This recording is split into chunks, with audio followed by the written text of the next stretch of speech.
नमस्कार, लोकमतमध्ये तुम्हा सर्वांचं स्वागत करतो। सध्या मी आहे मावळ येथील टिकोना किल्ल्यावर। सध्या आम्ही या टिकोना किल्ल्यावरती एकदम वरती आहोत, टोकावरती, आणि माझ्यासोबत संवाद साधण्यासाठी या क्षणी राष्ट्रवादी काँग्रेस शरद पवार पक्षाचे प्रदेश अध्यक्ष शशिकांत शिंदे सर आहेत। खरं तर खासदार निलेश लंके यांच्या माध्यमातून ही मोहीम जी आहे ती नव्याने सुरू करण्यात आलेली आहे, आणि या मोहिमेमध्ये जर पाहिलं तर आजी आणि माजी दोन्ही प्रदेश अध्यक्ष आज एकत्र आलेले पाहायला मिळाले। काय असे वाटतं, म्हणजे झाडं लावली, पेंच लावले, कचरा साफ केला, फार कमी या ठिकाणी म्हणजे किल्ल्यावरती पायवाटा देखील जे आहेत कच्चे आहेत। कसा प्रवास? खरं म्हणतं तर मी जावली खोऱ्यातून आता आहे। छत्रपती शिवाजी महाराजांच्या पदस्पर्शाने प्रतापगडाच्या इतिहासाला निमित्त मी आहे। त्यामुळे गड किल्ल्याने छत्रपती शिवाजी महाराजांच्या पराक्रमाची गाथा ही अख्ख्या महाराष्ट्राला, देशाला या गड किल्ल्याच्या माध्यमातून आपल्याला प्रेरित करते। माझं बाकी आहे की प्रांताध्यक्ष झाल्यानंतर माजी प्रांताध्यक्ष मी, निलेशजी लंके आणि असंख्य मावळे आमच्या बंधू भगिनी सगळ्या या ठिकाणी या गड संवर्धना किल्ल्याच्यामध्ये 5व्या गड संवर्धनासाठी इथं आलेलो आहोत। अवघड किल्ला आहे, दुर्लक्षित किल्ला आहे, आणि जे किल्ले आजही राज्याच्या असलेल्या पुरातन विभागाकडं या ठिकाणी नोंदीत नाही, त्या किल्ल्याचा संवर्धन करण्याच्या बाबतीमधला निर्णय मावळा संघटनेच्या वतीने घेतलेला आहे। चढताना अवघड आहे, परंतु एक सांगतो, आल्यामुळे एक झालं की मला कर्तव्याची जाणीव झाली। मी इथूनच फॉरेस्टच्या अधिकाऱ्यांना फोन लावला आणि त्यांना सांगितलं, लहान मुलं हजारो या ठिकाणी पर्यटक येत असतात, म्हणून तुम्ही इथे बाकीच्या ठिकाणी फॉरेस्ट वन खातं ज्या पद्धतीने पायरा, पागोडा वगैरेसाठी 1-1, 2-2 कोटी रुपये खर्च करताय, कसं तुम्ही इथं लगेच करावं। मी इथल्या असलेल्या गड संवर्धनाच्या बाबतीमधले जे युवक आमचे किल्ल्याचे प्रयत्न करतात त्यांच्याशी संपर्क साधून दिलेला आहे। तो प्रस्ताव आला की राज्याचे वनमंत्री गणेशजी नाईक यांच्याकडे हा प्रस्ताव देऊन या असलेल्या संवर्धनातून एक आम्ही करू, या किल्ल्याला विधान या प्रयत्नातून मग येणाऱ्या पर्यटकांना सुविधा, पायऱ्या वगैरे सर्व सुविधा, पागोटा वगैरे असं करण्याचा योग आला तर मला वाटतं की हे आलेला जो संकल्प आहे तो पूर्ण होण्यासाठी आनंद होईल। अवघड जरी असला तरी एक प्रेरणा देणारा होता, जिद्द देणारा होता। वरती चढताना या भूमीमध्ये आल्यानंतर उद्याच्या महाराष्ट्राची लढण्याची प्रेरणा या किल्ल्यावर घेण्याचा प्रयत्न मी निश्चितपणाने करणार आहे। महादेवाचं मंदिर पण आहे।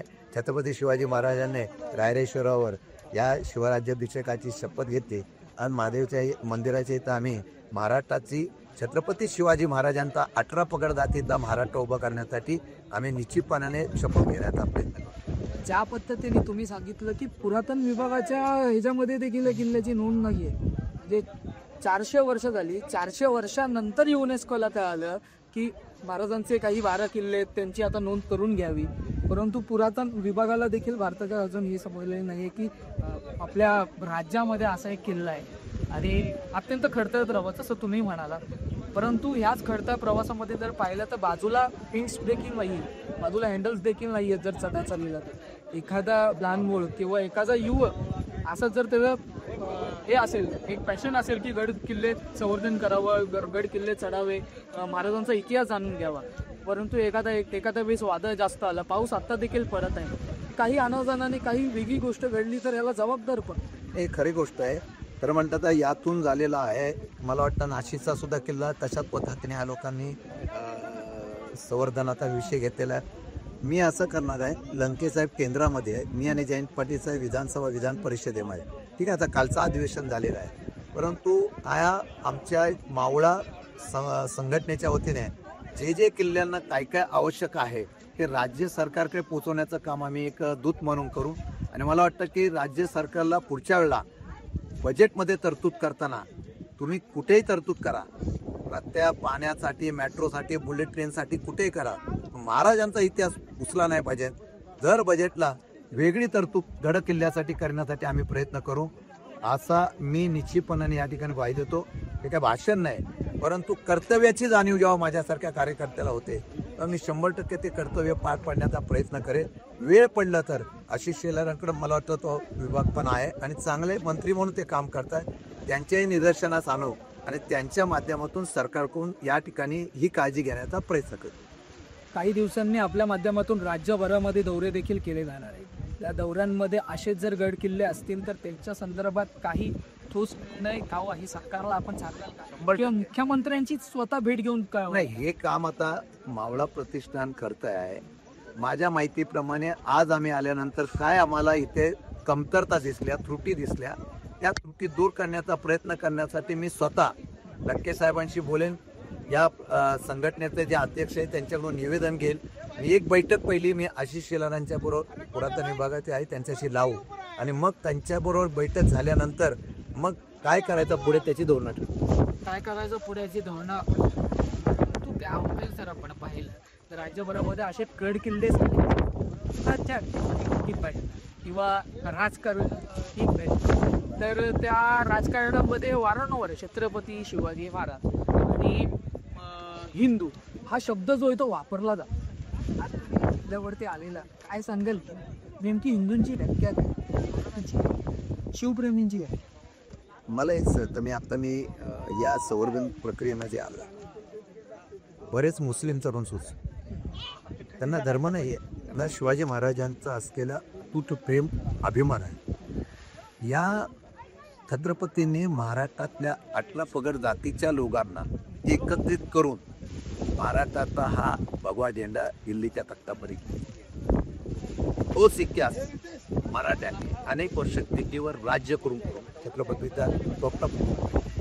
मला एक कळत नाही की हल्ली राजकारणासाठी विकासाचा मुद्दा बाजूला ठेवून हल्ली राजकारणासाठी फक्त धर्मवाद करायचा, जाती जातीमध्ये वाद निर्माण करण्याचा जो प्रयत्न होतो ते दुर्दैवाचा आहे.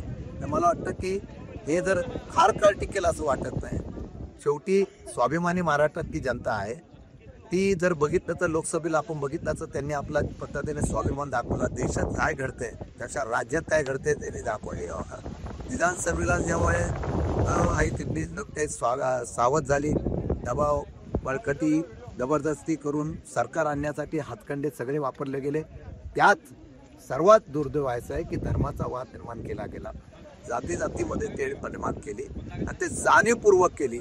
मराठा ओबीसी, मराठा मुस्लिम, हिंदू मुस्लिम हा तो वाद निर्माण केला आणि त्याच्यामुळे या आमच्या तरुणांच्या मनामध्ये आज मला अभिमान आहे. आम्ही काय दाखवतोय हे मावळा संघटना एकच दाखवतोय की आम्ही सगळेजण एकत्र आहोत. आम्ही तरुणांनी शिवाजी महाराजांची प्रेरणा घेऊन आपला हा इतिहास जागृत करायचा, पण त्यांचे संस्कार घेऊन पुढे जायचा हा संदेश याच्यातून दिसतो.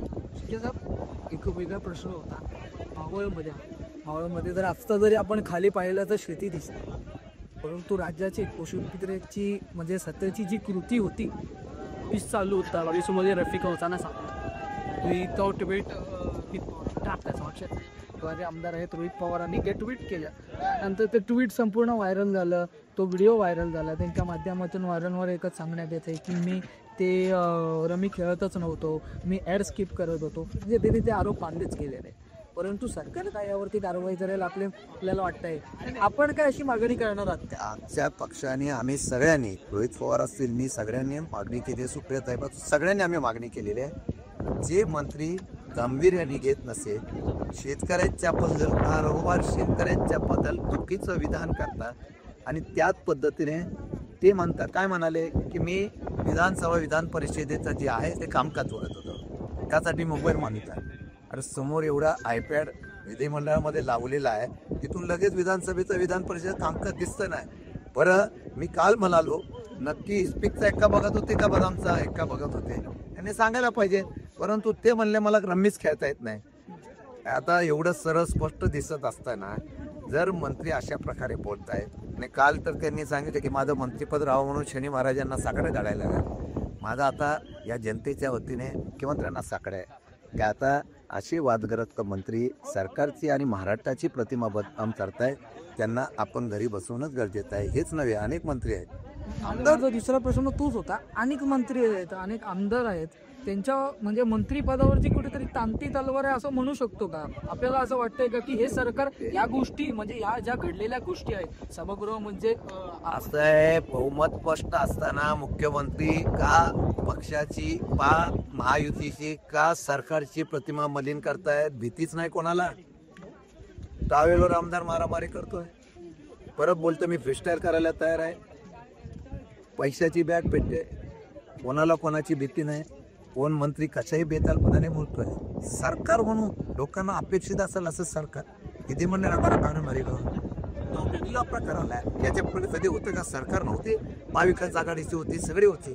पण गेल्या काही वर्षापासून यांना कामा लोकांचं हित सरकारची प्रतिमापेक्षा स्वतःचं हित आणि अरे रावी मी म्हणजे हा सरकार मला कोणतरी आहे या भूमिकेत जे वावरतायत ना, त्यामुळे ह्या सरकारची प्रतिमा मलिन होत लागली आहे.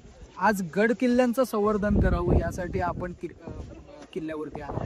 परंतु आपल्याला असं वाटतं का आपण जुनं राजकारण देखील हिंदी देखील त्यांच्या सोबतचे संबंध कसे होते, म्हणजे राजकारणाविरहित त्यांचे संबंध होते. आपल्याला वाटतं का जुन्या राजकारणाचं संवर्धन देखील झालं पाहिजे होतं थोड्या वर्षांनी. ते संस्कृती महाराष्ट्राची. आता या दिवशी बोललं बिहारची लोक आता बोलतील महाराष्ट्रासारखे राज्य काय कोणाला उचल आहे. मी पण मला प्रवाह बघताय ज्या पद्धतीने महाराष्ट्रामध्ये आरेरावी कातीले दादागिरी चाललेली आहे, ज्येष्ठ व्यक्तीबद्दल ज्या पद्धतीने अपशब्द वापरले जातात, आरोग्यपणाने बोलवले जातात, त्यांना प्रेरित केले जातात. मी तर म्हणतो काही पक्ष जाणीवपूर्वक काही लोकांना अशा प्रकारचं बोलून सांगतात. कुठल्या संस्कृतीमध्ये बसते मला कळत नाही.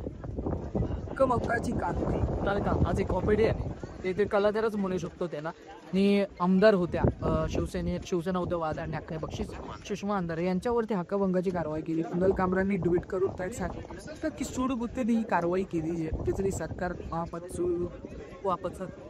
निश्चितपणाने हक्कभंगाला एक नियम आहे. त्या नियमाच्या चौकटीमध्ये त्यांनी त्याप्रमाणे कारवाई करणारा देत आहे. ठीक आहे. आता त्यांनी चर्चा केल्यानंतर हक्कभंग कसा होतो त्यांना मांडण्याची संधी दिली पाहिजे, पण ते निपक्षपानाने व्हावी. आणि तो एक डेकोरम असतो, त्या डेकोरममध्ये त्या विधिमंडळाच्या समितीमध्ये अधिकार असतो, त्याप्रमाणे व्हावे. जाणीवपूर्वक जर हक्कभंग टाकून कारवाई करण्यात झालं तर लोकशाहीमध्ये मोकळेपणाने, म्हणून मी मगाशी म्हणलो मग तसंच राहता. मग सत्तेमधले अनेक आमदार काही प्रवक्ते ज्या पद्धतीने वेगवेगळ्या विरोधकांना बोलतात त्याच्यावर हक्कभंग टाकला पाहिजे ना. तो जर नियम लावला तर तो सगळ्यांना लागला पाहिजे. मग त्याच्यामध्ये ज्यांच्या हक्कभंग होईल त्याच्यावर कारवाई झाली पाहिजे. खरं जर पाहायला गेलं तर राजकीय स्तर ज्या पद्धतीने तो आज पाठी येते सगळे करे